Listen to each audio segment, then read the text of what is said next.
Ladies and gentlemen, it's time. What? What is...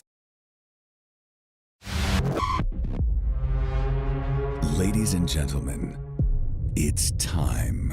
What? What is...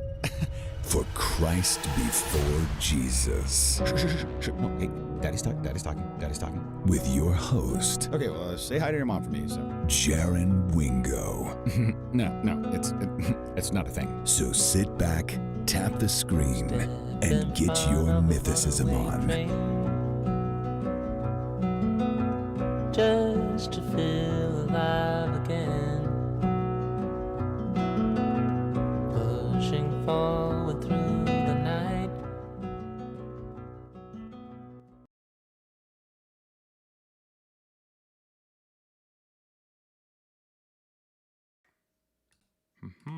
Hello. Welcome, everybody. Hello. Hey. Yeah, we're trying this out. I know that the last time I went live with Justin, he was trying to say that I should definitely try to do something over on the YouTube side of things. I'm giving it a shot. Because I definitely don't have as much experience over there on YouTube as I do with TikTok. But we'll try to figure this out. We will try to figure this out. For the most part, what I'm going to try to do for right now, because I don't really have much of a way to have people call in, but I'm going to try my best to try to, keep up with the chat and everything like that, and just answer some questions that some people have over there as I, try to go with move forward with YouTube and trying to figure out how to get people to call in and stuff like that. I've done it before with TikTok and YouTube, where people will go over to TikTok to actually talk, and that's fine. But I'd like to maybe try something specific to YouTube. But for right now, I'll just try to go with the chat there. Let's see. You need to, regardless that it's going to be slow. Yeah, well, figure it out. So if you have any questions about this particular topic, fire away there in the chat. We'll see what we've got. We'll see what we got there in the comments. We got a Ron Lother who says hi. Well, hello to you as well. Grim Vocal says W intro. Yeah, definitely a big W over to Zach Laser Hoffman, actual voice actor who decided to make that little clip and everything and send it over. So thank you very much to Zach Laser Hoffman. That is awesome. Hey there from Larry Overstreet. Well, hello. I recognize you. I've seen that name. So hello. Yeah, from Matt N7G. Enjoying your new book from I Mix What I Like. Yeah, definitely. Thank you very much for grabbing a copy of it. The book itself, Christ Before Jesus, is available there on Amazon. The ebook is just $3. There is a print version and an audiobook version if people are interested. But yeah, it's definitely, I mean, not to toot my own horn here, but I would say that it's pretty good. I'd say it's pretty good. I'd say it is, but I mean, it's whatever. All right. BMY1M says exactly like there's no real historic proof of Jesus. And that's true. When we take a look at how we determine how someone exists within history, the best way to take a look, like in antiquity, before there's any like pictures or audio recordings or video or something, the best way to determine this is archaeology. Like, is there something that we can confirm they owned, or do we have their remains, or possibly even do we have their DNA descendants or something like that? Like that's pretty good too. Then it goes to writings. Is there something that we have that is written about them from a contemporary standpoint? Do we have anything that stylometrically comes back as them? Like it matches their style and very clearly needs to be them or can't be, or wouldn't be anybody else. Is there anything to them, written to them as a letter? That would be decent as well. Then we get into writings right after they die, fairly mundane things that happen or mention that they died or mention their life shortly afterwards.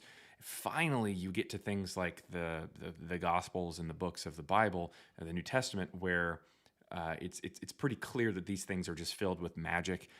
It's written over a century after the supposed character dies, and it makes a lot of historical gaffes. Like there are a bunch of issues there in the text. That is very indicative of a text that just isn't written about a real person. As we keep going on here, let's see. Justin from DZ was very slow at first too.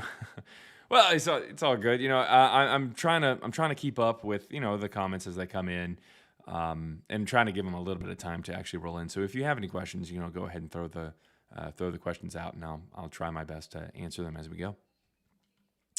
Let's see. Grim Vocal says, "Are you live on TikTok too, or just YouTube today?" Just YouTube today. Just YouTube today. I'm just answering questions there in the chat, maybe talking a little bit about some things that we found. Other than that, yeah, it's just a quick live here on YouTube. Let's see. Okay. Then we have a question. Apologio's response to the claims that Jesus never existed seems to rest on the need for the Bible to concoct a reason for him to be born in Bethlehem. Are you familiar, and thoughts? So, okay. I've heard that before, but that's not something that's in the first gospel, so it doesn't really matter. Man, I'm trying to think. Okay, so Apologia's response to the claims that Jesus never existed seems to rest on the need for the Bible to concoct a reason for him to be born in Bethlehem. So I've heard something similar, and let me try to piece it together as best I can from memory about what they were talking about. So I have heard that people say, hey, Jesus is born in Bethlehem, and they're scrambling to try to get him there. And that scramble, that need, that desire to put him in Bethlehem wouldn't make a lot of sense unless he was a real person. Even if he wasn't born there, because to be fair, the scholarly consensus, to be honest, is that Jesus wasn't actually born in Bethlehem, but rather Nazareth.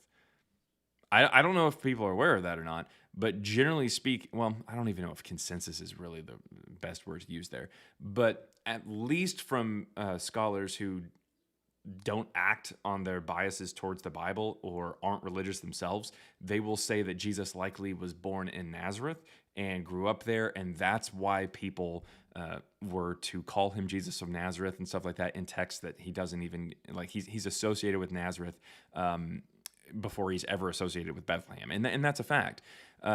Technically speaking, he does go to Nazareth there in the first gospel that's published, which is Evangelon in 144. It doesn't say he's from there; it just says that he goes there. But yeah. That being said, I have heard that people focus on requiring him to be from Bethlehem and how they go to these great lengths to get him there, as to how he would be like a historical person.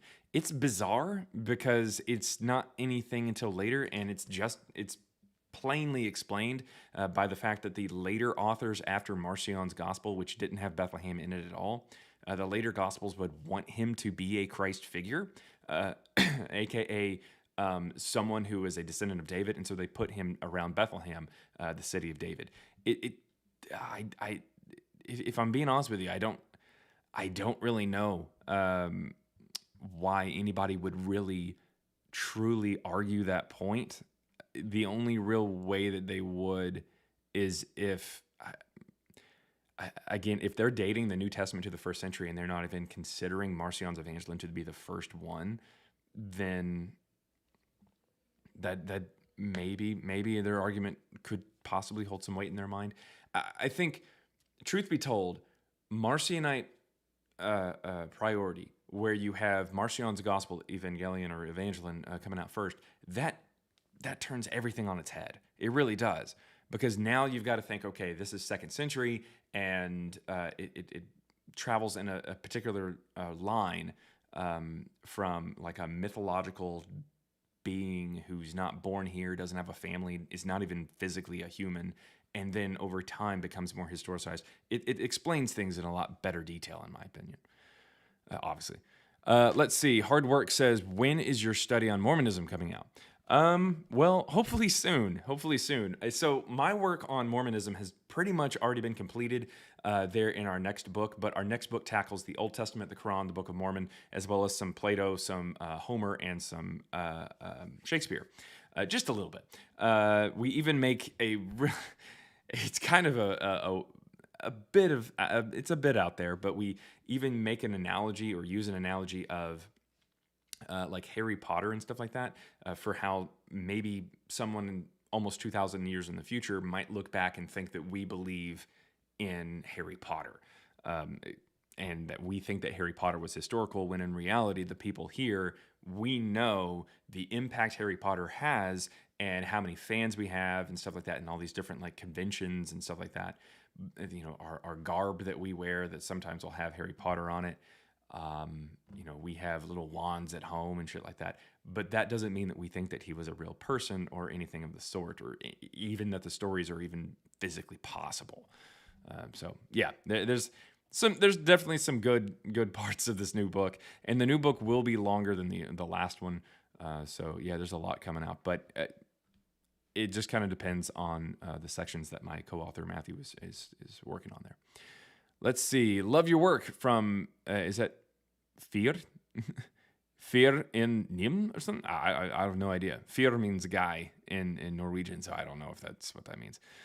Let's see. Next question. He says that if Jesus never existed, there would be no need to make up a reason to move him from Nazareth to Bethlehem.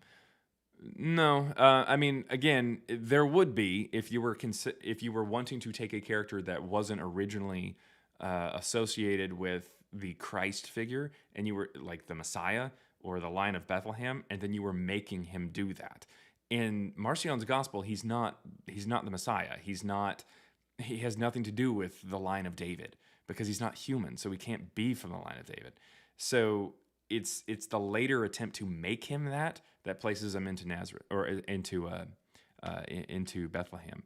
And to be fair, even the first Gospels after Evangelion, or at least one or two of them, don't even put him in Bethlehem either. You have like the Gospel of Mark that doesn't say anything about him being in Bethlehem. Even later Gospels don't have him in Bethlehem. Even the Gospel of John doesn't have him coming from Bethlehem whatsoever. In fact, it says in John 3, it kind of echoes what Marcion's Gospel had. It said, no one has descended from heaven except the one who, no one has ascended into heaven except the one who descended from heaven, the Son of Man. So it kind of plays back into that trope of him coming down. Apologia lacks imagination, and he's ignoring that these are literary productions with specific rhetorical and historical goals that are detached from our notions of how we tell stories. I think that is a pretty good point. I mean, I don't know apologia, I guess. Off the top of my head, I think I've heard of them. But anyways, so the point is, there with these texts, a lot of misunderstandings of Christianity and misunderstandings of how it comes to be and how these texts are written and how to read these texts and stuff. We see it from today's point of view. And you know, that's justifiable, or it's reasonable to do that to some extent, because, I mean, we're alive today, you know? So looking at these texts, we have to figure out, you know, what were these people trying to convey? What were they trying to get across? What did they believe? Why did they write this? You know, that kind of thing. And that can be lost on us. It really can. And I am not trying to say that I know all the answers. I'm not. I'm trying to dig as much as possible to try to find them. Absolutely. I care about the truth. I really hope you do too. That's the idea. But me and my co-author, like, we absolutely understand that there are going to be times in the New Testament that there are things that are said that we're just like, what the hell is this? You know, you don't really know what it is because, I mean, this is a mystery cult we're talking about. It's a syncretic mystery cult that's producing something, 18 to 1900 years ago. There's going to be some things that are just lost on us. There's going to be some statements that we're just not going to know. We're just not going to know them. One of my favorite points there is, so it talks a little bit in Mark, and only in Mark, about a guy who runs away, like a young man who runs away without his tunic. He had just a towel wrapped around him or something like that, or just a tunic wrapped around him or whatever, and he runs off. Excuse me.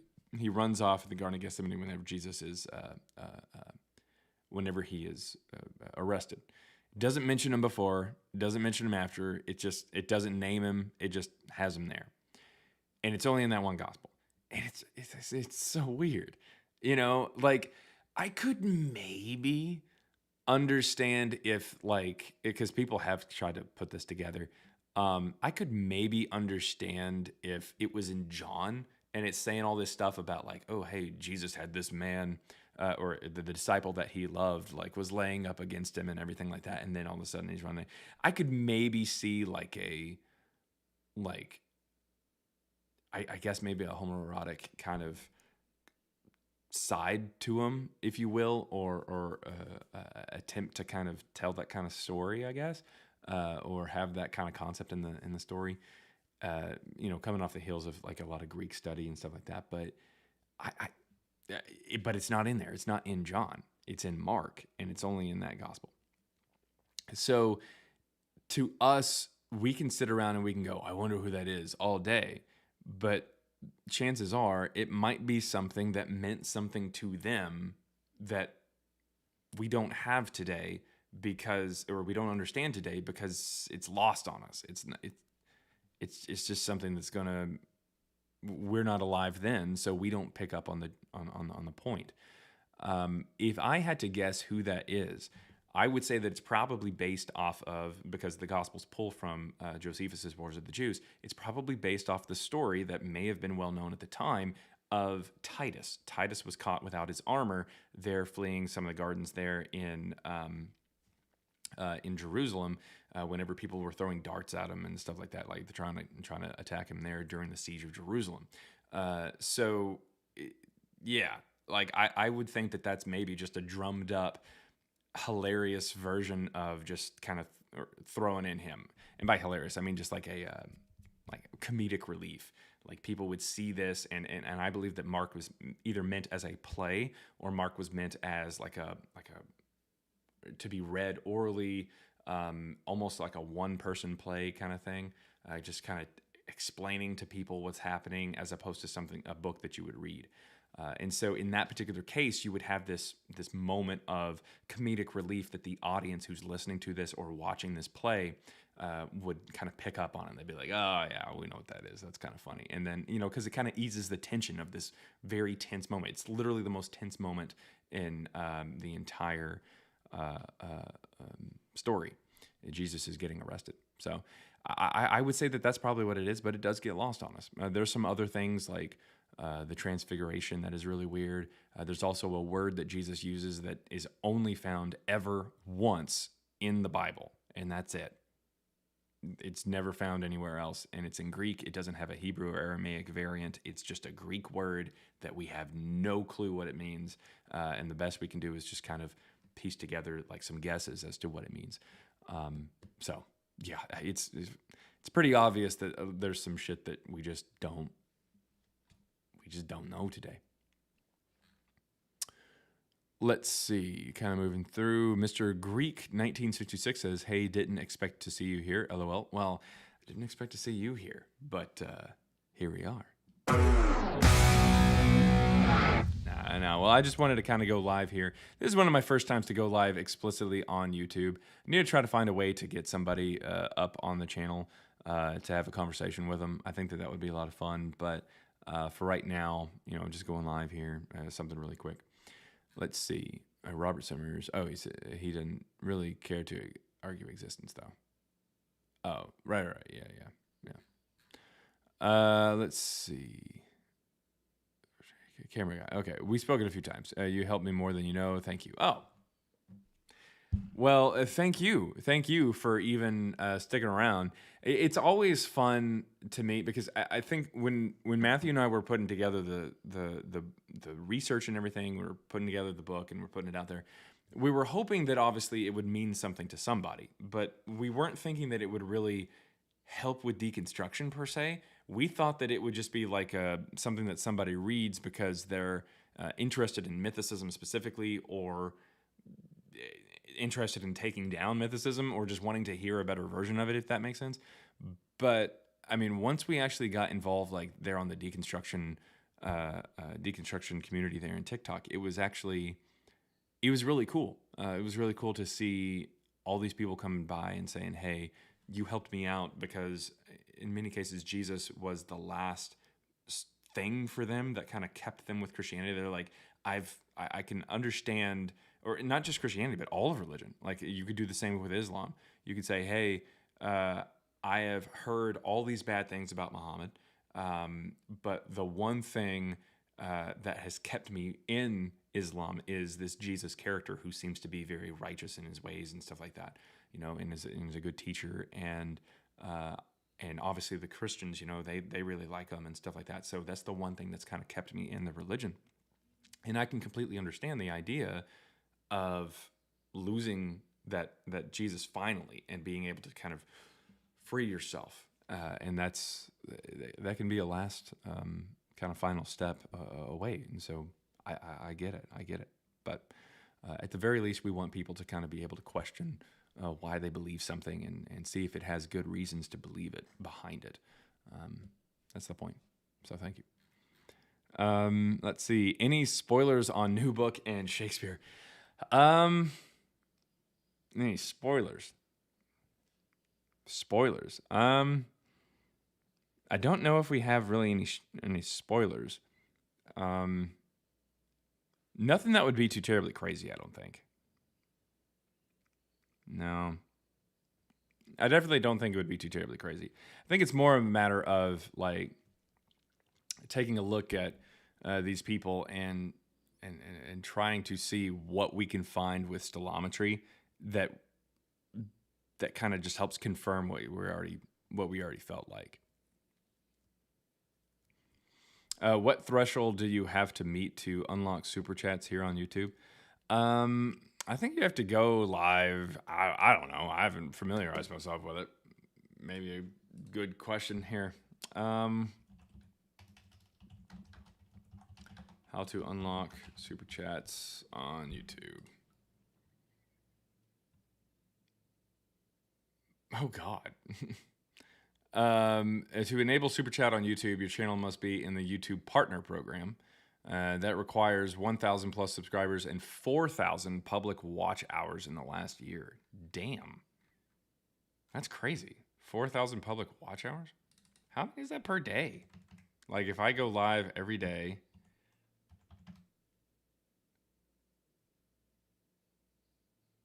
Wait, what?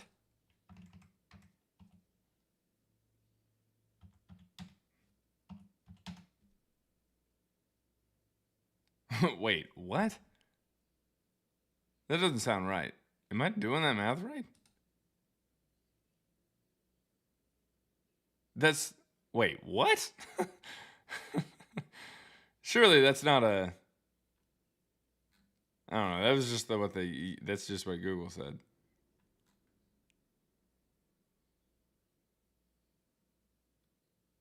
Is it, what?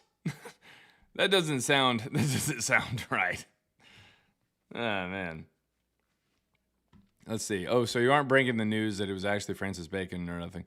Right. Yeah, that's kind of more the thing. Like it's, I'm not going to. I don't think that it's going to be anything that's like that much of a crazy uh, uh, take, if you will. But yeah, let me see here.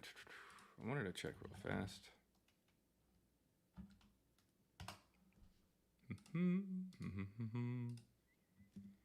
Do you plan on implementing a way to call in? Yes. Oh yeah, definitely, definitely. I would definitely. I definitely like to try to find some way to do it. I don't know what the best way to do it is.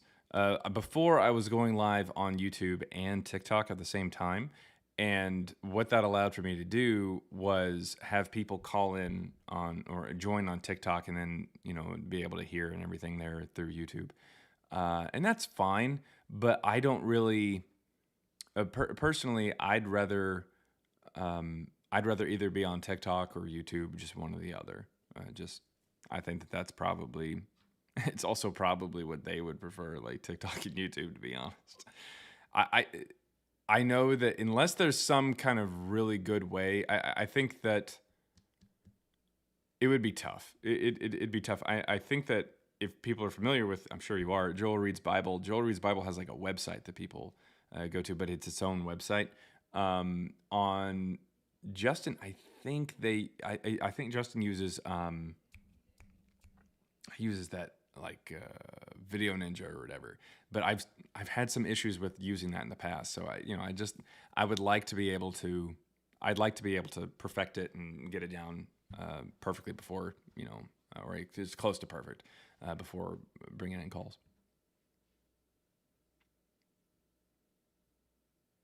There's an older demo on YouTube, so I think it would help you out financially to eventually have both streams. Yeah, I get it. I do. I understand. I get it. I just need to. I just need to figure it out. I need to figure it out. That's the thing. I was thinking the other day, has this model been used to show someone who we know wrote something did write it? Yeah, absolutely. For instance, there in our book, we go over. There's certain books that we kind of go over or just throw in, and we cut it into some pieces, at least a little bit. This is actually the demo that you get from Computational Stylistics Group's English demo. There in Stylo, the software that we use. I don't know if you can read it, but down there at the bottom it has Rowling's books, Harry Potter 1, 2, 3, and 4. It's got some books from Wolfe, Chesterton, Sir Arthur Conan Doyle, Robert Louis Stevenson, that kind of thing. So it works, and we can definitely tell that like there are texts that are coming from certain people that are their style, and it knows, regardless of what genre it is, it knows exactly who that author is.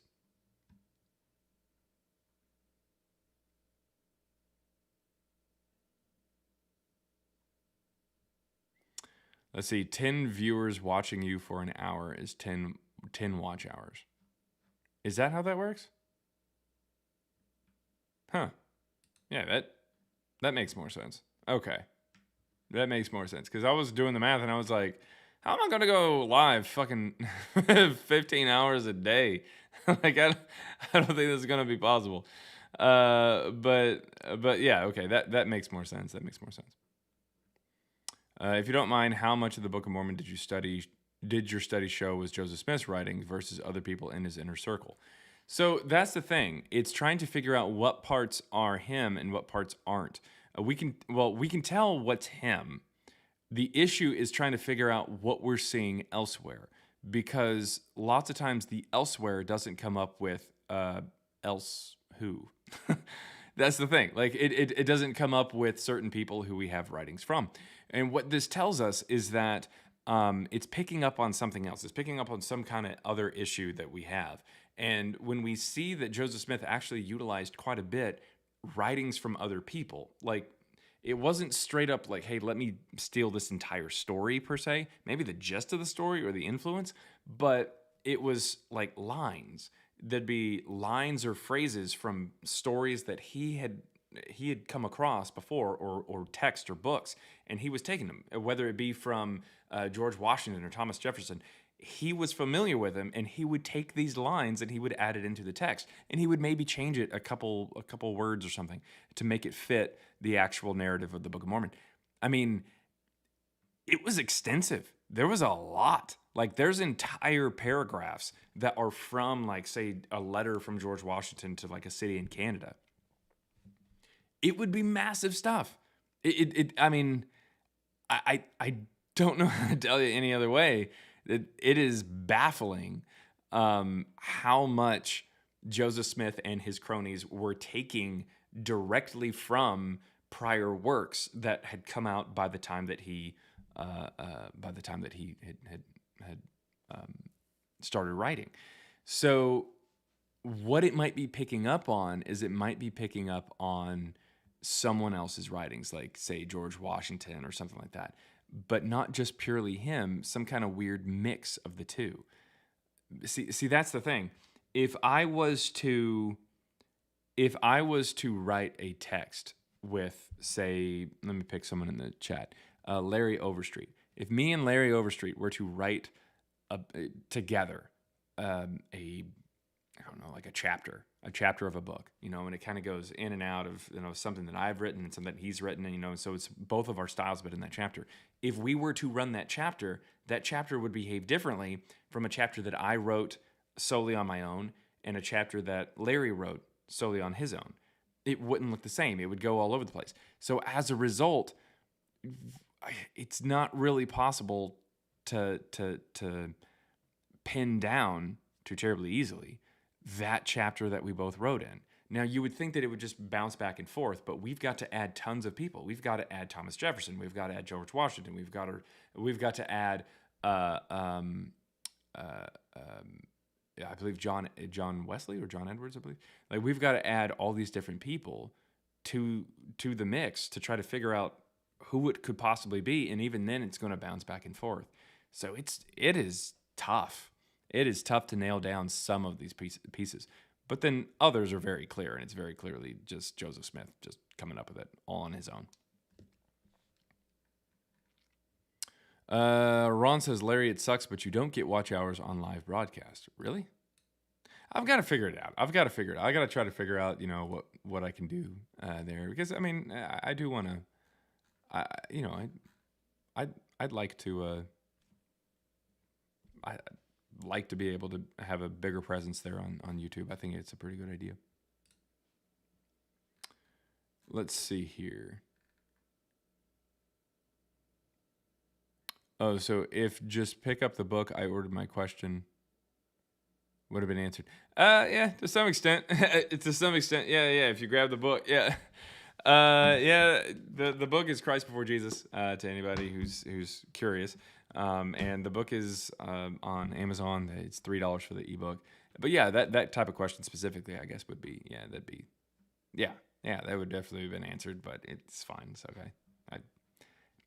I talk about stuff that's in the book all the time for free here.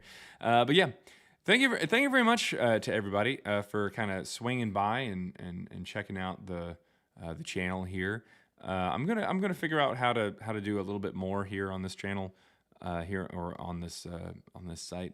I want to do more kind of YouTube stuff. I do believe that we do have that hard work had pointed out. There's an older demo here, and I mean that demographic definitely needs some love too, and needs some attention as well. So thank you very much for hanging out. I think I'm going to go ahead and hop off, but I wanted to at least hop on here and say hi to all you people here on YouTube. So thank you guys.